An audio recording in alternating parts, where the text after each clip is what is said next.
இந்த வீடியோல நம்ம பார்க்க போறது நிறைய கம்பெனிஸோட Q3 ரிசல்ட்ஸ் வந்து வெளிய வந்திருக்கு. அததான் என்ன இதெல்லாம் டீடைலா வந்து பார்க்க போறோம். அண்ட் தென் ஃபெடரல் பேங்க் வந்து இப்ப கன்சிடர் பண்ற ஸ்டேஜ்ல இருக்கா இல்லையான்றது இந்த வீடியோல வந்து கிளியரா பார்த்துருவோம். ஃபெடரல் பேங்கோட ரிசல்ட்ஸ் நேத்து சூப்பரா இருந்துச்சு. அந்த ஒரு ரீசனாலே நேத்திக்கான மார்க்கெட்ல 13% ஃபெடரல் பேங்க் வந்து ஏத்திட்டாங்க. ₹278 போயிடுச்சு ஃபெடரல் பேங்க் ஷேர் மட்டும். நெட் ப்ராஃபிட் வந்து 9% இயர் ஆன் இயர்ல வந்து இன்க்ரீஸ் ஆயிருக்கு. ₹1041 கோடி நெட் ப்ராஃபிட் வந்து பண்ணிருக்காங்க. லோன் இன்கம் வந்து ஸ்டெடியா இருக்கு. ஆப்பரேட்டிங்க பொறுத்தவரை கொஞ்சம் பெட்டர் எஃபிஷியன்சியா மூவ் பண்ணிட்டு இருக்காங்க. சோ அந்த ஒரு ரீசனால நெட் ப்ராஃபிட் வந்து சூப்பரா வந்திருக்கு. நெட் இன்ட்ரெஸ்ட் இன்கம் பொறுத்தவரை ₹881 கோடி வந்து பண்ணிருக்காங்க.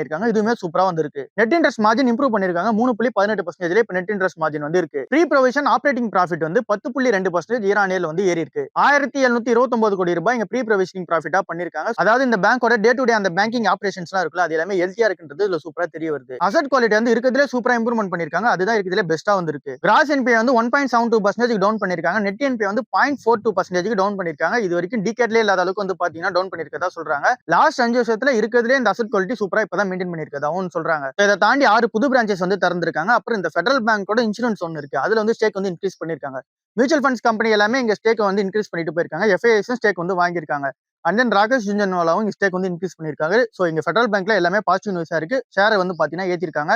இந்த டைம்ல இந்த ஸ்டாக் வந்து கன்சிடர் பண்ண முடியாது. பிரைஸ் டு புக் கொஞ்சம் ஓவர் பிரைஸ்டா வந்து இருக்கு. சோ அதனால வெயிட் பண்ணி பார்த்துட்டு இங்க பெட்டரான பிரைஸ் வருமா நம்ம கன்சிடர் பண்ணிப்போம். டாடா டெக்னாலஜிஸோட Q3 ரிசல்ட்ஸ் வந்து ரொம்பவே மோசமா இருக்கு. 96% வந்து இங்க நெட் ப்ராஃபிட் வந்து விழுந்திருக்கதா வந்து சொல்றாங்க. வெறும் ₹6.6 கோடி தான் நெட் ப்ராஃபிட் வந்து பண்ணிருக்காங்க. இங்க போன வருஷம் பண்ண ப்ராஃபிட் விட இது ரொம்பவே கம்மியா வந்து இருக்கு. 96% வந்து விழுந்திருக்கு நெட் ப்ராஃபிட். ரெவன்யூ பொறுத்தளவுல 3.7% இயர் ஆன் இயர்ல வந்து இன்க்ரீஸ் பண்ணிருக்காங்க. ₹1300 கோடி ரெவன்யூ வந்து பண்ணிருக்காங்க. பட் ஆனா நெட் ப்ராஃபிட் வந்து விழுந்திருக்கு. ஏன் இந்த நெட் ப்ராஃபிட் விழுந்திருக்கு அப்படின்னா இந்த ஒன் டைம் லேபர் கோடுக்காக காசு தனியா எடுத்து வைக்கணும்ல. சோ இந்த ஒரு ஐடி கம்பெனியை எடுத்து வைக்க வேண்டியதா இருக்கு. இதுவுமே ஐடி இன்ஜினியரிங் சர்வீசஸ் கம்பெனி தானே. சோ இவங்களுமே காசு வந்து எடுத்து வச்சிருக்காங்க. ₹140 கோடி புது லேபர் கோடுக்காக வந்து தனியா எடுத்து வச்சிருக்காங்க. சோ இந்த ஒரு ரீசனால தான் ₹6.6 கோடி தான் நெட் ப்ராஃபிட் வந்து பண்ணிருக்காங்க. 96% நெட் ப்ராஃபிட் வந்து விழுந்திருக்கு. சேம் டைம் இந்த கம்பெனியோட மார்ஜின்ஸ்மே கொஞ்சம் அஃபெக்ட் ஆகுது. எபிட்டா மார்ஜினுமே கொஞ்சம் வந்து டிக்ளைன் ஆயிருக்கதா வந்து சொல்றாங்க. ஆபரேஷன் காஸ்ட் கொஞ்சம் அதிகமா தான் போயிட்டு இருக்கதா சொல்றாங்க. இப்போ இந்த அட்ரிஷன் ரேட் சைடு வரும்போது 178 எம்ப்ளாயிஸ் புதுசா ஆட் பண்ணிருக்காங்க. 12,500 எம்ப்ளாயிஸ்க்கு மேல இந்த டாடா டெக்னாலஜிஸ் கம்பெனில ஒர்க் பண்ணிட்டு இருக்காங்க. அட்ரிஷன் ரேட் வந்து கொஞ்சம் ஏறி இருக்கு. 15.8% வந்து அட்ரிஷன் ரேட் வந்து ஏறி இருக்கு. இது சூப்பர் சைனா வந்து இருக்கு. மேனேஜ்மெண்ட் என்ன சொல்றாங்க அப்படின்னா 10% சீக்வென்ஷியலான growth வந்து Q4 வந்து இருக்கும் அப்படின்ற மாதிரி வந்து சொல்றாங்க. இது வந்து ரெவன்யூ growth பொறுத்தளவுல. இங்க ப்ராஃபிட்ட பொறுத்தளவு இது எல்லாமே இந்த ஒன் டைம் லேபர் கோடுக்காக வந்து தனியா எடுத்து வச்சிருக்காங்க. சோ இங்க நெக்ஸ்ட் ஃபியூ குவார்ட்டர்ஸ்க்கு இது வந்து கொஞ்சம் அஃபெக்ட் ஆகிற மாதிரி இருந்தாலுமே திரும்ப அந்த லாங் ரன்ல போகும்போது இது எல்லாமே இங்க காம்ப்ளிமெண்ட் வந்து ஆயிடும் அப்படின்றது எக்ஸ்பெக்டேஷன்ஸா இருக்கு.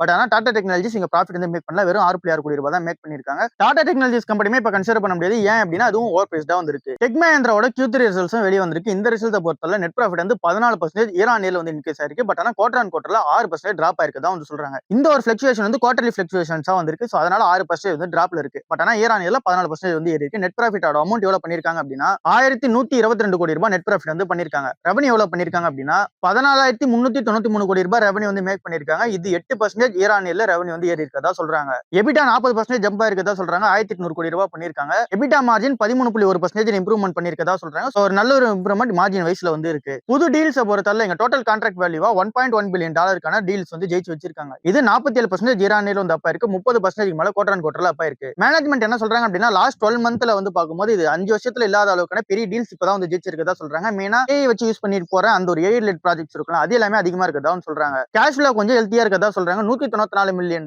ஃப்ரீ கேஷ் ஃப்ளோவா இந்த Q3 ல மட்டும் வச்சிருக்கதா சொல்றாங்க. சோ எல்லா விஷயமே டெக் மஹிந்திராவோட ரிசல்ட்ஸ் பொறுத்தவரை ஓரளவுக்கு சூப்பராவே வந்திருக்கு.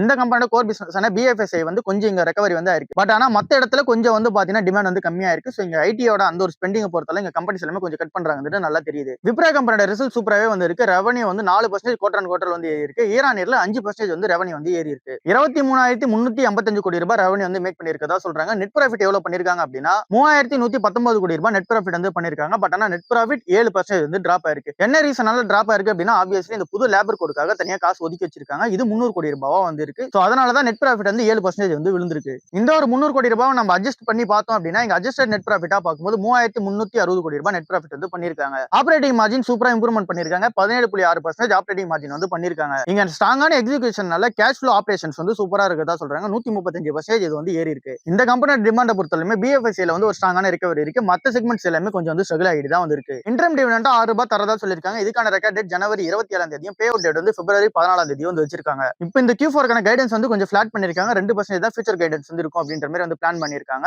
சோ அந்த அளவுக்கான 2% growth தான் எதிர்பார்க்கறாங்க. சோ இது விப்ரோ கம்பெனியோட Q3 ரிசல்ட்ஸா வந்திருக்கு. இந்தியன் ஐடி கம்பெனிஸ் எல்லாமே இங்க நெட் ப்ராஃபிட் வந்து விழுந்திருக்குது நல்லாவே வந்து தெரியுது. பின்னாடி இருக்க ரீசன் என்ன அப்படின்னா அந்த புது லேபர் கோட்னால மட்டும் இங்க ஐடி கம்பெனிஸ் எல்லாமே ஸ்ட்ரகிள் ஆயிருக்காங்க. $500 மில்லியன் வந்து இந்த புது லேபர் கோட்னாலேயே தனியா ஐடி கம்பெனிஸ் மட்டும் எடுத்து ஒதுக்கி வச்சிருக்காங்க. இது வந்து இந்த டாப் 5 ஐடி கம்பெனிஸ் மட்டும் ஒதுக்கி வச்சிருக்க அமௌண்டா இருக்கு $500 மில்லியன். டிசிஎஸ் கம்பெனி இருக்கிறதுல அதிகமான அமௌண்ட் வந்து ஒதுக்கி வச்சிருக்காங்க. எவ்வளவு அமௌண்ட் அப்படின்னா $238 மில்லியன் வந்து தனியா ஒதுக்கி வச்சிருக்காங்க. அதுக்கு அடுத்ததா இன்ஃபோசிஸ் கம்பெனி இருக்காங்க. $143 மில்லியன் ஒதுக்கி வச்சிருக்காங்க. HCL Tech கம்பெனி அதுக்கு அடுத்ததா இருக்காங்க. $109 மில்லியன் வந்து ஒதுக்கி வச்சிருக்காங்க. Wipro company $33 million and then tech Mahindra company $30 million வந்து ஒதுக்கி வச்சிருக்காங்க. சோ $500 மில்லியன் இந்த ஒரு புது லேபர் கோட்னாலே வந்து தனியா எடுத்து போயிருக்காங்க. இது என்னன்னு சொல்லி சிம்பிளா பார்த்தோம் அப்படின்னா எங்க சேலரி கூடவே சேர்ந்து நிறைய கான்ட்ரிபியூஷன்ஸ் வந்து கொடுப்பாங்க. லைக் வந்து பிஎஃப் அண்ட் தென் இங்க இஎஸ் ஆக்டிவிட்டிஸ் மேக்ஸிமம் வந்து இங்க இஎஸ் வந்து ஐடி கம்பெனிஸ்க்கு இருக்காது. பட் ஆனா இங்க பிஎஃப் கூட சேர்ந்து இங்க லீவ் என்கேஷ்மெண்ட் அப்புறம் இங்க கிராஜுவிட்டி பே அந்த மாதிரி சொல்லிட்டு நிறைய இருக்கும். தென் போனஸ் விஷயமும் நிறைய இருக்கும். ஸோ இது எல்லாமே வந்து பார்க்கும்போது இங்க 25% 40% இங்க பேசிக் சேலரி கூட 25% 40% வந்து இதுக்கு முன்னாடி தந்த ஒரு அமௌண்டா இருக்கு. இங்க கான்ட்ரிபியூஷன் வந்து இங்க கம்பெனி சைட்ல இருந்து பண்ணதா இருக்கு.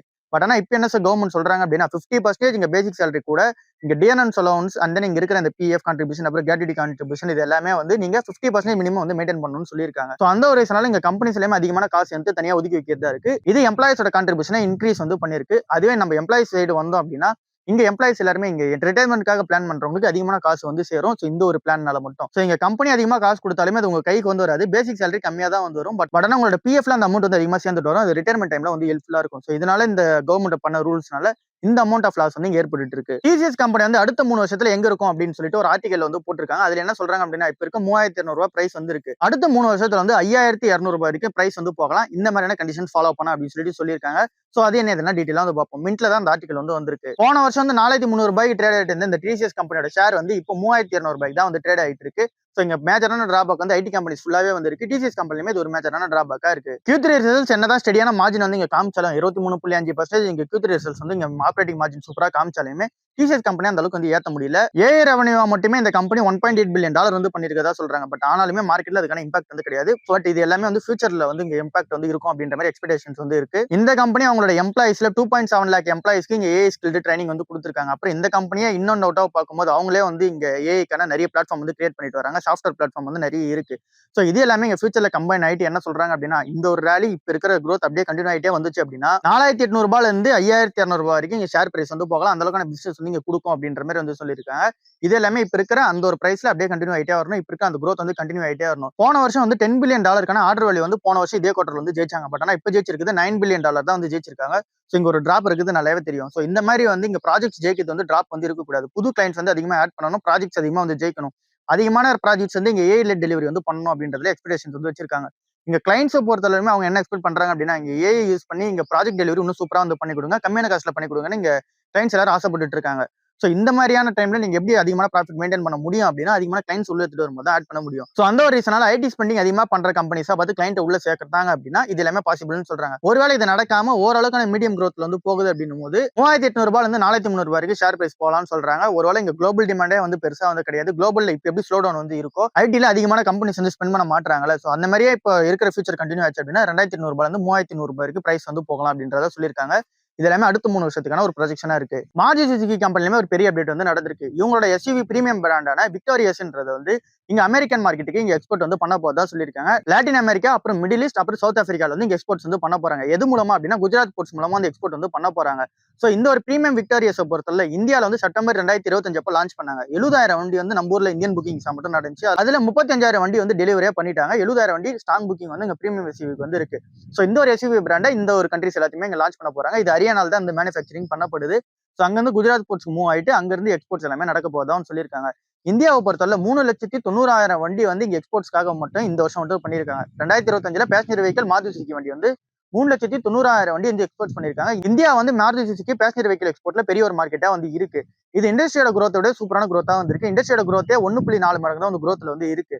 பட் ஆனா இங்க மாருதி சுசுகியோட growth வந்து 4 மடங்குக்கு மேல வந்து growth வந்து பண்ணிட்டு இருக்காங்க. சோ இங்க இந்தியா வந்து ஒரு குளோபல் எக்ஸ்போர்ட் அப்போ மாருதி சுசுகி இருக்கணும்னு சொல்லி பிளான் பண்ணதுக்கு ஏற்ற மாதிரி இங்க மாருதி சுசுகியோட பிளான் வந்து போயிட்டு இருக்கு.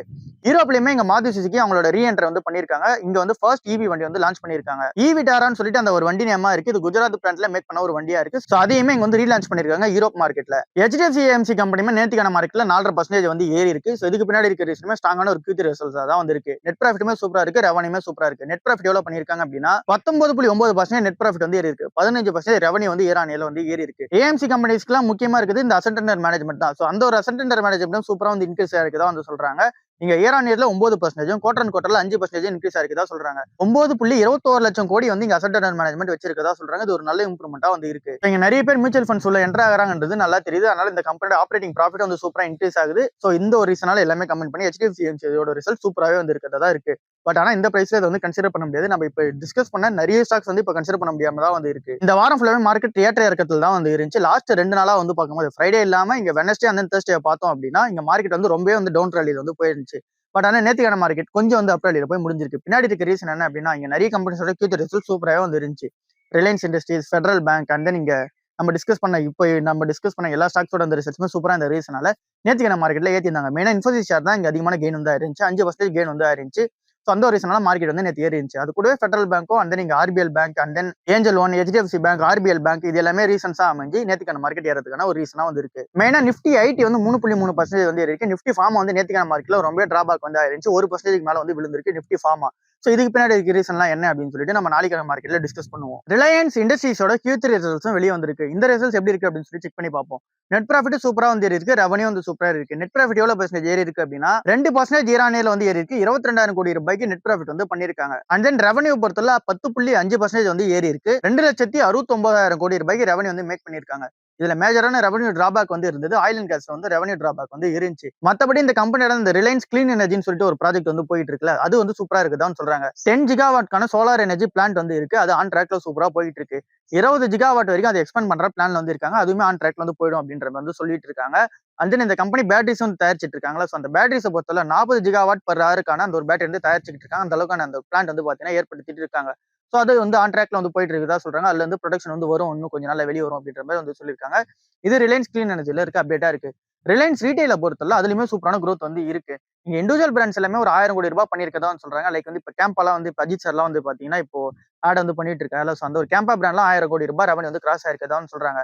கேம்பா 1000 கோடி ரூபாய், இண்டிபெண்டன்ஸ் வந்து 1500 கோடி ரூபாய், கேம்பா எனர்ஜி தனியா 1000 கோடி ரூபாய், அப்புறம் இங்க குட் லைஃப்ன்றது ஒரு 1000 கோடி ரூபாய் தனியா ரெவன்யூ வந்து மேக் பண்ணி கொடுத்துருக்கு ரிலையன்ஸ் ரீட்டைல பொறுத்தளவுல. ரிலையன்ஸ் ரீட்டைலோட ரெவன்யூ மட்டுமே 2% மார்க்கெட்ல வந்து ஏறி இருக்கு. ரெவன்யூ வந்து எவ்வளவு ஏறி இருக்கு அப்படின்னா 8% இயர் ஆன் இயர்ல வந்து ஏறி இருக்கு. இது வந்து ரெக்கார்டா வந்து இருக்கதா சொல்றாங்க. 97,000 கோடி ரூபாய் இங்க ரெவன்யூ வந்து மேக் பண்ணிருக்காங்க ரிலையன்ஸ் ரீட்டைல் மட்டுமே. ஸோ ஸ்ட்ராங்கான ரிகவரி வந்து இங்க GST ரேஷனலைசேஷன் பண்ணதுக்கு அப்புறமா இருக்கதா சொல்றாங்க. ஜியோ பிளாட்ஃபார்மோட ரெவன்யூ சூப்பரா இருக்கதா வந்து சொல்றாங்க. 11% நெட் ப்ராஃபிட் வந்து ஏறி இருக்கதா சொல்றாங்க இயர் ஆன் இயர்ல. அண்ட் நீங்க குவார்டர் ஆன் குவார்டர்ல 3.4% ஏறி இருக்கதா வந்து சொல்றாங்க. ரெவன்யூ 12% இயர் ஆன் இயர்ல வந்து ஏறி இருக்கதா வந்து சொல்றாங்க. இங்க 5Gயோட கான்ட்ரிபியூஷன் நல்லாவே வந்திருக்கு. இங்க 2Gல இருக்க அந்த கஸ்டமர்ஸ் எல்லாருமே இங்க 5Gக்கு வந்து ரோல் அவுட் ஆகதா சொல்றாங்க. 4Gல இருக்க எல்லா கஸ்டமர்ஸுமே 5Gக்கு வந்து ரோல் அவுட் ஆகதா சொல்றாங்க. அதனால 5Gயோட அடிஷன் சூப்பரா வந்து இருக்கு. அதனால நிறைய கஸ்டமர்ஸ் வந்து பாத்தீங்கன்னா புதுசா ஆட் பண்ணிருக்கதா சொல்றாங்க. இந்த மிட் 2026ல இந்த டாரிஃப் வந்து ஏத்துவோம்னு சொல்லியிருக்காங்க. அதாவது எங்க பிரைசிங் நம்ம ரீசார்ஜ் பண்ற பிரைஸ் வந்து ஏத்துவோம் அப்படின்ற மாதிரி வந்து சொல்லியிருக்காங்க. அண்ட் தென் ஜியோ ஃபைபருமே சூப்பரான ஒரு ரெவன்யூ வந்து மேக் பண்ணி கொடுத்துட்டு இருக்கு. ஸோ இந்த ஜியோவோட IPO 2026ல வரப்போகுது. ஸோ அது எப்படி இருக்குன்னு சொல்லிட்டு வெயிட் பண்ணி பார்ப்போம். ஒட்டு மொத்தமா ரிலையன்ஸ் இண்டஸ்ட்ரீஸ் எல்லாமே சூப்பரான ரிசல்ட்ஸ் தான் வந்து கொடுத்துருக்கு.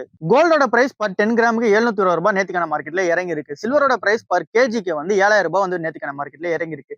என்ன ரீசனால அப்படின்னா யூஎஸ்க்கும் ஈரானுக்கும் நடுவில் போயிட்டு இருக்கு அந்த ஒரு பிரச்சனை வந்து டெம்பரரியா ஒரு கூல் ஆஃப் வந்து நடந்திருக்கு. அப்புறம் இங்க ட்ரம்ப் வந்து இங்க மிலிட்டரி ஃபோர்ஸ் வந்து அனுப்ப போதான்னு சொல்லினாரு அந்த இடத்துக்கு. பட் அதுவுமே கொஞ்சம் டைமுக்கு அப்புறமா அனுப்புவோம், இப்போ கிடையாது அப்படின்றது வந்து சொல்லியிருக்காரு. ஸோ ஒரு டெம்பரவரி ரிலீஃபா வந்து பாத்தீங்க அப்படின்னா இங்க குளோபல் அந்த ஒரு பிரச்சனை எல்லாத்துக்கும் ஒரு கூல் ஆஃப் வந்து நடந்திருக்கு. ஸோ அந்த ஒரு ரீசனால கோல்டு சில்வர் கொஞ்சம் வந்து பிளங் ஆயிருக்கு. இல்ல சில்வர் வந்து அதிகமான ஒரு பிளங் வந்து ஆயிருக்கு. ஸோ இதுதான் நேத்துக்கான மார்க்கெட்ல நடந்த ஒரு விஷயமா இருக்கு. இப்போ நம்ம டிஸ்கஸ் பண்ண நிறைய ஸ்டாக்ஸ் வந்து கன்சிடர் பண்ண முடியாம தான் இருக்கு. டாடா டெக்னாலஜிஸ்லாம் ரொம்ப கன்சிடர் பண்ண முடியாம வந்து இருக்கு. ஐடி கம்பெனிஸ்ல ஏதோ ஒரு கம்பெனி நீங்க வேணும்னு சொல்லி ஆசைப்படுறீங்க அப்படின்னா விப்ரோ கம்பெனி மட்டும் கொஞ்சம் ஒரு காஸ்ட்லியர் தான். அது வேணா 1-2 இந்த மாதிரி கன்சிடர் பண்ணலாம். மற்றபடி இருக்க எல்லா ஐடி கம்பெனிஸுமே ரொம்பவே வந்து மார்க்கெட்ல ஏறிடுச்சு. இப்போ இருக்க பிரைஸ்க்கு ஜஸ்டிஃபை வந்து பண்ணல. ஸோ அதனால வெயிட் பண்ணி தான் பார்க்க வேண்டியதா இருக்கு. இப்போ நம்ம டிஸ்கஸ் பண்ண நிறைய ரிசல்ட் சூப்பராகவே வந்து இருக்கும். பட் ஆனால் மார்க்கெட்ல ஷேர் பிரைஸ் அதிகமா இருக்கு. ஸோ அதனால வெயிட் பண்ணி பார்த்துட்டு பொறுமையா 1-2ன்ற மாதிரி கன்சிடர் பண்ணிப்போம். இப்போ இருக்கிற டைம்ல இங்க ஃபெடரல் பேங்க் எல்லாம் கன்சிடர் பண்ண முடியாது. அதனால வெயிட் பண்ணியே பார்ப்போம். ஸோ இதுதான் இன்னைக்கான ஓவரால் மார்க்கெட் நியூஸ் இருக்கு. அடுத்த நியூஸ் சந்திப்போம். பாய்.